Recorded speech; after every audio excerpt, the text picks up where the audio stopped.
everybody. Here, still filling in. Yes. How's y'all's Christmas? Good morning. A little busy, some work, but it was fun. It was good. Who are you talking about working? I was working. Exactly. And you know, I got to tell you, as someone who's been at this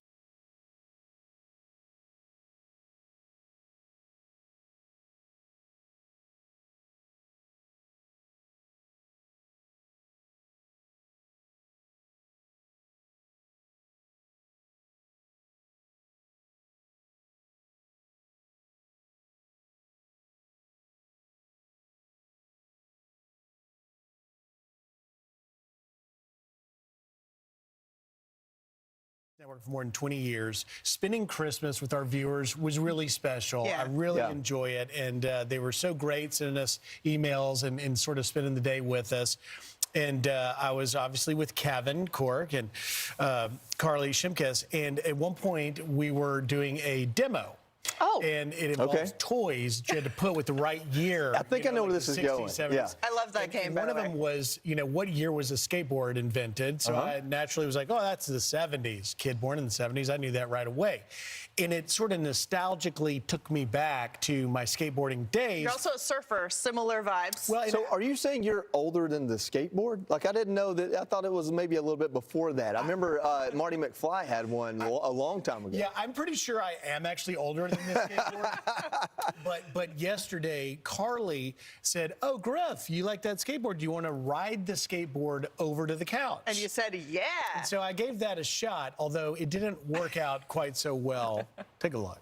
In a while for me, Santa's calling me out on that. That's what EMT skills maybe is. I feel like I kind of played it off, though. You did a great job. That's not Into something. So I did, at least I kind of pulled it off because I learned to fall because I never was good at skateboarding. Carly, by the way, rode it for a bit in heels, so she bested me on that. But, you know, I think there might be a mark where you put the people to stand up. That's probably what did. That's what happens. Just gotta break the floor. And then the other thing that was the highlight of my Christmas, whenever I'm here as a Catholic, I get to go over to St. Patrick's, and I tried to go on Christmas Eve. My primary activity this time of year is hunting as much as I can. Yeah. And, you know, some of our colleagues decided to go help fix the government, so there was more opportunity for me to come up here. I haven't got to hunt much this year. All my hunting trips were postponed because I was Shot a bunch of geese, and he's just wondering, what do I do? He's not happening. The He's not instinct wasn't kicking in yet. He's not gun trained yet, so I left him in the house until we shot the geese. And once the geese were down, one actually fell over on shore, which was good,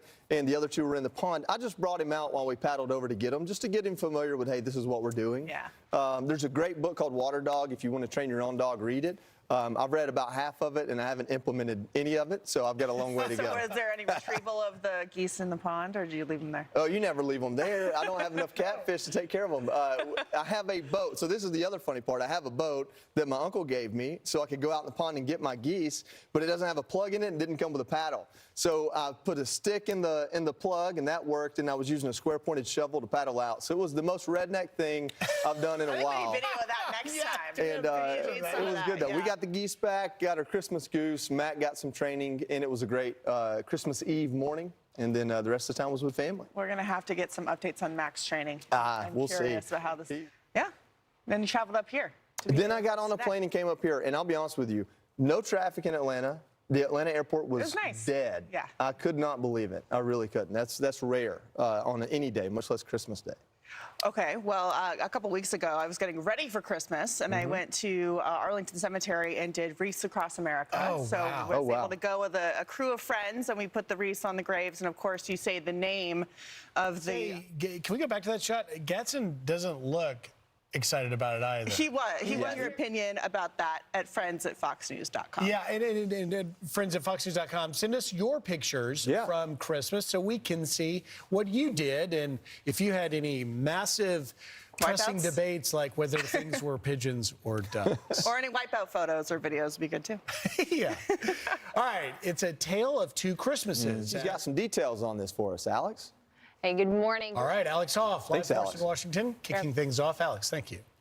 You know, there really couldn't be more of a contrast between President Biden, who said he's, you know, wishing about the light of liberty and jets off to the Caribbean for a vacation on the beach, and Trump, who said, I'm taking Greenland, the Panama Canal, and maybe Canada.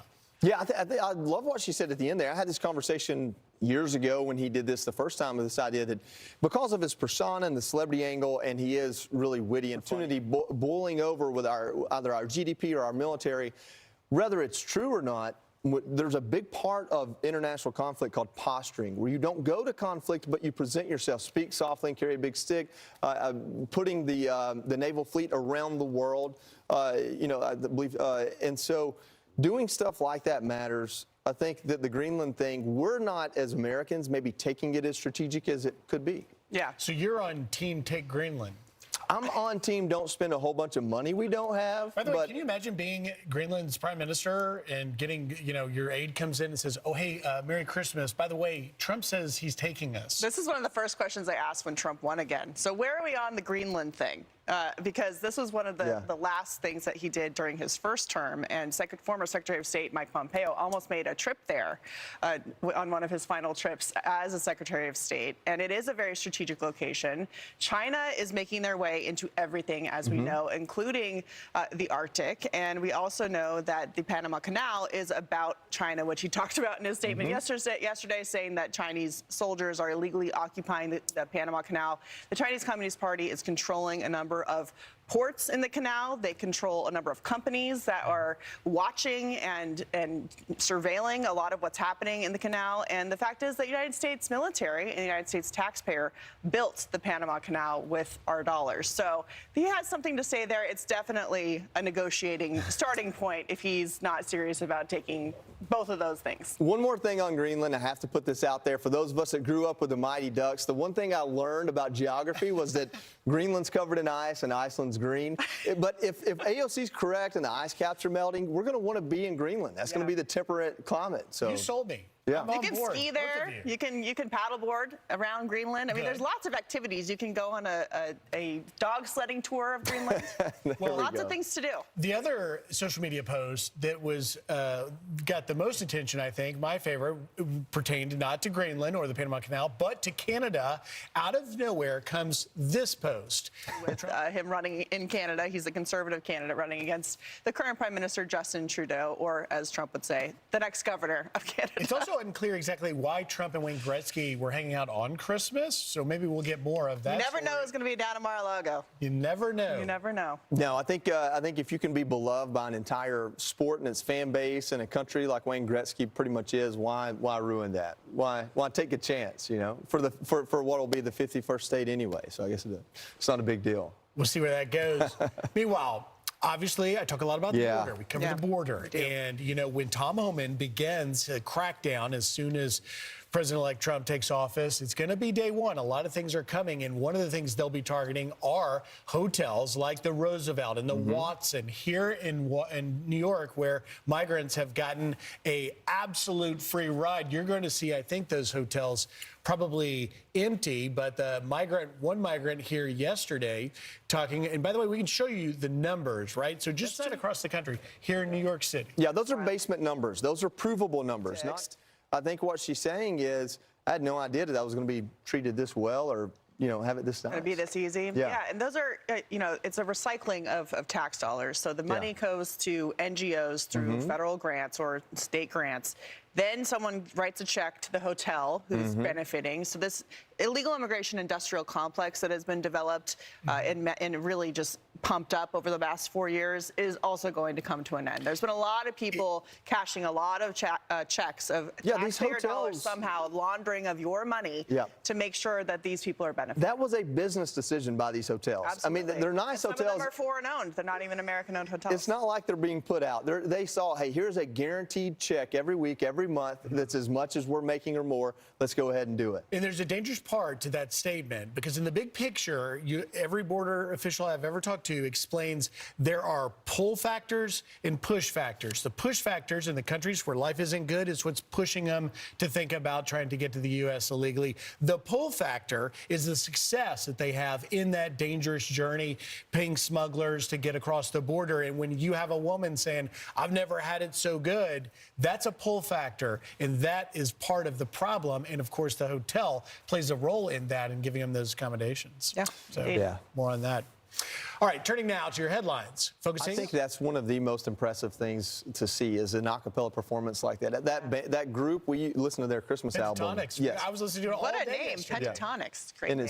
it's just amazing. No instruments. It's just all voice. Yeah. You know, my son's in a quartet. So I have a newfound, I guess, appreciation of someone who can't sing or dance or anything like that. I love their stuff. Very, very talented, and a gift to all of us who get to listen. Did you tune in on Netflix to watch Beyonce? I do not tune in to watch Beyonce often, but I do No. see some things of her on social media. Well, I think it was popular. I'm not particularly a Beyonce fan, but I was watching the game because I wanted to watch football, and Lamar Jackson's my fantasy quarterback. I'm in those playoffs trying to survive. But the stream froze when Beyonce was on. I was like, oh, my goodness. There you go. Could have been my connection, but maybe a lot of people trying to come up. You never know. Yeah, well, listen, this is the busiest travel week of the year, and severe weather. And we've been talking about how you celebrated Christmas, how we celebrated Christmas. Griff is all in one piece today after taking a little bit of a spill here on the show, but he's okay. He's all right. You know, when we saw that earlier, so for those of you who are just tuning in, so Griff got on his skateboard yesterday morning and Had fell. a little wipeout, but he gets credit for trying. Listen, that's what I do just walking around the set. So, I mean, at least you needed wheels to crash And out I don't that bad. try because y'all know how that's going to end. So Listen, we it's gave not the a good viewers one. what they wanted. You know, you see the guy, the idiot gets on the skateboard. You're like, are you going to fall? Oh, he fell. So maybe they wanted it. You pull no stops to give the audience what they want, and I appreciate that about Now, you. talking about giving the audience, I was splayed out. But I want to go back to when we opened with the beautiful shot of the tree. And we're playing Kelly Clarkson belting out Christmas songs. How many days after Christmas do you stop playing Christmas songs? I think it's all year. Right after? 27th, 28th? Like, when do you turn off? I think you keep them up until you get ready to take your tree down, and that's different for everybody. I mean, the common thing is probably New Year, but you might be traveling, so you might not get it down. Now you're until- By the time you get them down, it's time to put them back up. So you Now might you're just throwing keep heavy 'em. stuff. When do you take the tree down? I don't. I'm out all January. I'm out duck hunting, so I'm either up here or I'm hunting ducks. If the tree comes down, that's good. Well, we've been asking for photos of what you did during your Christmas, and they are pouring in. We'll see a bunch of them. This one from Your Christine. Christmas Day photos at Fox. Let me start this over. Friends at foxnews.com, and it is actually spelled out for me there, so I'm sorry. That's friends at foxnews.com. We'll see more pictures. Those are awesome. A World War II veteran, We 100 love years the old, pictures. with probably the great grandkids. Did you notice he didn't have to wear the pajamas? I know. No. When you're a 100-year-old war Wife veteran, has matching pajamas, so for one day a year, I'll have to put pajamas on. Well, next Christmas, if you're on the couch again, I think that we know what the assignment's going to be for Griff with the pajamas, potentially. I don't know about that. Get on a skateboard, but no matching pajamas. They can just also get you a the prank tie about to ordering match. all of the men of the family the same shirt. Yeah. And they all show up at whatever gathering, and they all don't know that they're going to be wearing the same shirt. I think it's pretty funny. you see that a one. lot. That's a good one. You couldn't It's a dupe me that surprise. way. Maybe I have too much opinion on what I wear. I'm not sure. You'd be suspicious if someone told you what to wear. Well, You're not going to wear any pajamas in the 80-degree, gorgeous, tropical paradise weather of St. Croix. No. where That's true. President Biden will be. There he heading. is. He's done this, by the way, for more than a decade. He closes out the year in tropical paradise on the beach, maybe some golfing. Here is some of his message, saying, quote, Croy till February, and everything will be okay. It's kind of a reflection of his entire presidency. He spent, 45% of his time away from the White House, either in Delaware or on vacation. His presidency really the ended. tropical paradise of St. Croix, the debate over just how bad the Democrat Party are stuck in the wilderness looking for a way out to re-message, to re-find their identity. He's going to just sort of close it out under the palm. Not sure Biden cares much either about where the Democratic Party is going, given what they did to him, getting him out of the race for a second term. But the Republicans are celebrating, and Alaska's governor is asking President-elect Trump to end oil and gas drilling restrictions on his first day in office. This is what he said, Governor Mike. So it's been interesting throughout the campaign when, the inflation issue that really drove many people's votes in various speeches and rallies, Trump would talk about how energy independence and drill, baby, drill, why it's a great sort of slogan, is actually fundamental to turning around not only our economy, but really the world's economy. And we'll see what happens. Obviously, you've got the permits that the Biden Biden administration over the past 4 years have put in place in places like Anwar and Alaska and elsewhere. But I think the border is going to be a day one priority, but so too is going to be his push towards energy independence. Yeah, you talk about how Biden's presidency might have ended in June. It didn't end. It didn't end in a way that he stopped them from granting all these pardons and clemency. There's talk of his administration doing a lot to, I guess, kind of stonewall or firewall a lot of these regulations and restrictions they put in place that did hurt the economy, because the green energy lobby, I guess, is just that powerful that it's a religion of its own. I think President Trump understands there's a lot that needs to be done. I think there's a lot he can do when he first gets in office, but I think it's still going to be a fight. I mean, you were just talking about how the Democrat Party may be in shambles. Well, you know what? The Republican Party wasn't in a great place post the Tea Party movement, and it took President Trump to bring it back. The Republican Party wasn't in a great place a year ago after the debacle with the Speaker of the House, and it took President Trump to bring it back. So if the right person emerges, the Democrat narrative can catch fire again. Hopefully the woke stuff is kind of people are over, but the idea that they are for the working class or the minority groups, I think that could catch fire again quickly. Such a good point. Go ahead. There's just some long-term problems with the Democratic Party that we saw culminate in this last election that have been happening over the last couple of cycles, where Republicans in the MAGA movement, not the previous style of Republicans, are cutting into these coalition groups that Democrats have relied on. Union workers, Latinos, blacks, all these voting groups that typically vote for Democrats. They're cutting into those with small percentages of their time, but they're taking that away. And Democrats don't really have a plan or a strategy to get those people back once they've left their coalition. Well, so that's going to be a big problem for them. And are they on the right side of the issues that voters care about, as we saw demonstrated in the last election, when it comes to energy independence? And if that drives prices back down, how are you going to be, well, we'd rather just have to suffer higher prices because we feel like we're doing what's right for the climate, which is the case that the Biden administration made. What side of the border issue are you on? Do you want it to stay open? Do you want the chaos that we've had? Or do you want it closed? So the Democrat Party not only has a messaging challenge to get back, I think, I would argue, to the center. They have a facts with challenge. People like AOC and Pramila Jayapal and the progressives that have had a tremendous influence, particularly when it comes to the issue in Israel and Gaza, in trying to sway the Democrat Party in one direction. But you've also got to see where the Democrat Party wants to put their money down on the issues. And right now, it seems like they've got a long ways to go. They do indeed. Meanwhile, some aviation experts and Ukrainian officials Here with details, Chandler. Hey, good morning. So an investigation is underway to determine why the large passenger plane carrying investigation concludes. Guys. All right.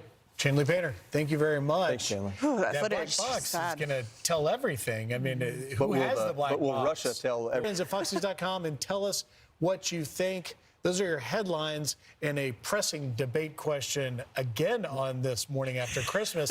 I'm going all in. Regifting is 100% acceptable. Yeah, it should not even be up for debate. It's the right thing to do. Somebody takes the time to give you something.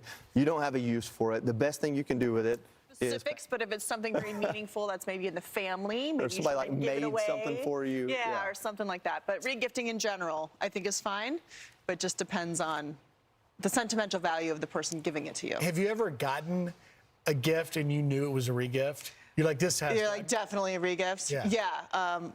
I got a cookbook once that was obviously a regift. Did it have some Whatever, handwritten it's notes in fine. there? That Yeah, might actually it be a did. good thing, yeah, though. it did. It's fine.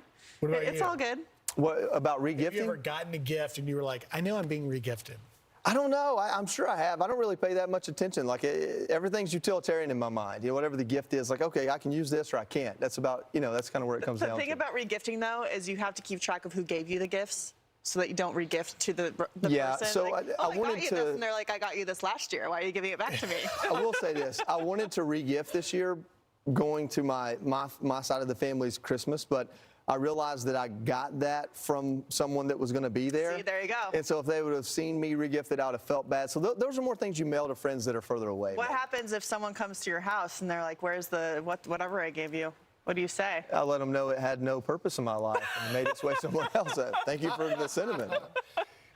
being practical. Look, Very honest. If you give a gift and the person doesn't like it, they're just going to throw it away. So that gift just has a good point. Lonely, sad existence of never being loved. So maybe someone else could, you know, reuse, one man's reuse, trash, another man's treasure. And sometimes it's a good repercussion. Like people used to buy me the wrong size shirts. Like my family. My sister bought me the exact same shirt 2 years in a row, the wrong size. Well, you can take that, but you can exchange that. Well, it was from a place that I couldn't get to, and I didn't know you could just mail stuff in. That was been a while ago. And it couldn't use it, so it was out. So I've got two buddies out there wearing a great shirt that my sister bought me, and I hope they're never wearing it at the same time. But she knows I've talked about it on air before, but I love her, and she didn't have to buy me anything, so I'm very grateful. Yeah, it's good. All right. Gifting is nice. Free gift is fine. All right, turning now to, you want to take it?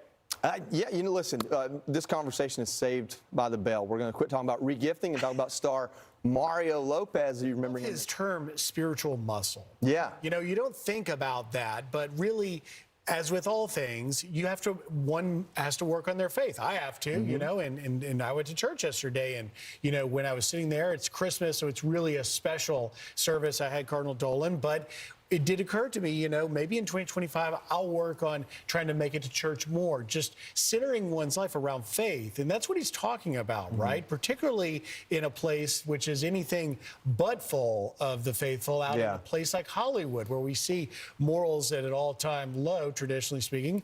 And I think that, you know, to add his stardom, his platform, to try and influence others to maybe think about, hey, Mario Lopez is working on that. I ought to be working on that too. Yeah, well, and the great thing is that we live in America. We have a constitution that protects people of faith, and we have an education system in a lot of places where people have a choice about where to send their kids to school, and they have the freedom to use some of their tax money to send them where they want, including faith-based educational institutions. And you're seeing a number of states around the country trying to, you know, do that model, and it's going to be interesting to see with the new administration the change of attitude towards faith-based education, because as we know, the Biden administration has been pretty hostile towards education that's faith-based, and also towards Catholics and other groups of people who are trying to worship freely. The Democrat Party is hostile towards education that does anything but allow them to indoctrinate through public schools.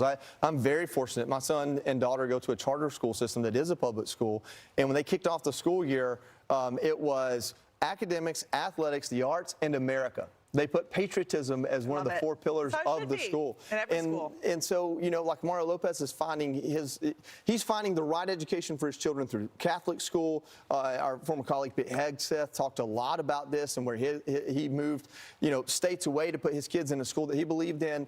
And parents that have demanding and even public careers, Mark Wahlberg recently moved, that are making big moves in their lives, maybe sacrificing some of their career or money in order to put their kids in a better situation.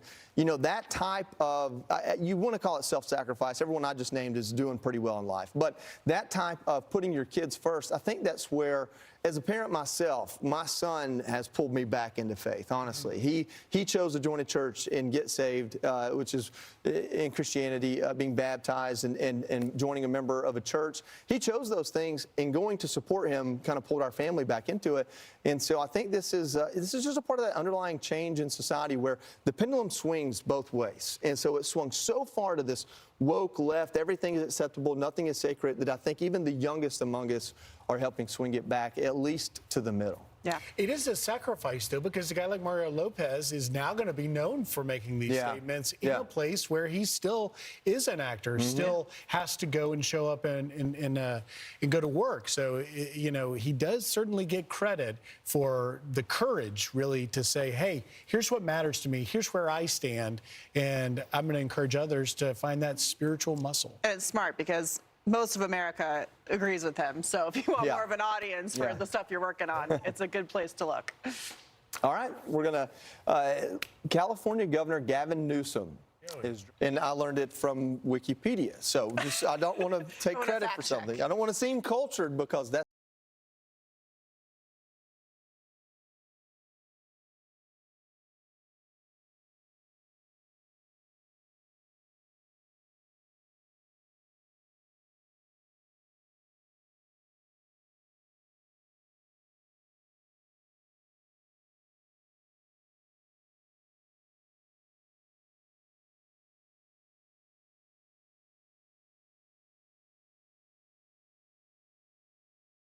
That's not my brand. Well, tell people what it is. Yeah, so according to what I just looked up, it originated as a day to box things up and give it to the poor, like to maybe that regifting thing we were talking about. I'm not sure. I'll have to go read up on the full origin, but I guess now it's kind of like our Black Friday. There's a lot of like specials and deals and stuff like that. Oh, interesting. It's commercialized. Do we get anything out of it as Americans? Not No. really. Celebrate it? No, it's one of those things like the royal The Brits in family that America we can. left behind in the old world. All right. Well, if there's nothing in it for me, I don't care. Meanwhile, what a great Christmas we had. But to get to some news, it's a tale of two Christmases at Alexandria Hoff in Washington. Thanks, Alex. DC. You know, my favorite social media post from President-elect Trump yesterday did not involve taking Panama Canal, Greenland, or Canada, but it involves Canada in this way, encouraging the great one, ice hockey legend Wayne Gretzky, to run for Canada's prime minister. I have to get a hockey fan to weigh in on this in the next day or two, but if he is universally loved, I think I would just stay out of politics altogether. Like, if you've got a good thing going, I mean, only somebody like President Trump would step away from The Apprentice and all the love that he would get to go and sacrifice and be the president. Maybe that's what Wayne Gretzky is too. It's just wild because President-elect Trump is down at Mar-a-Lago and he's doing a million things at once. He's talking to these foreign leaders. He has people flying in to meet with him. He's naming ambassadors and new positions every day. And he's also meeting with Wayne Gretzky. On Christmas. Now, there's more to this story, actually, because at the end of that post, Trump said that he would encourage the people of Canada to do a draft Wayne movement.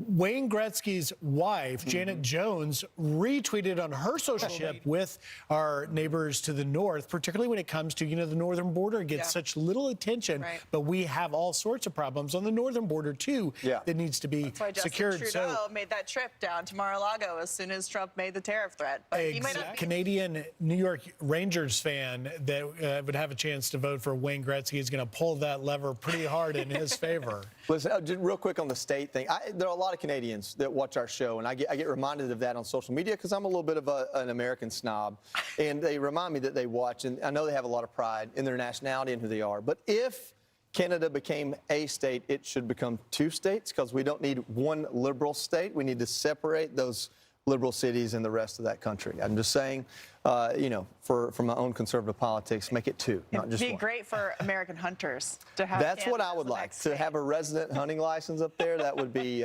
wonderful. I might sacrifice the Senate for that. I don't know.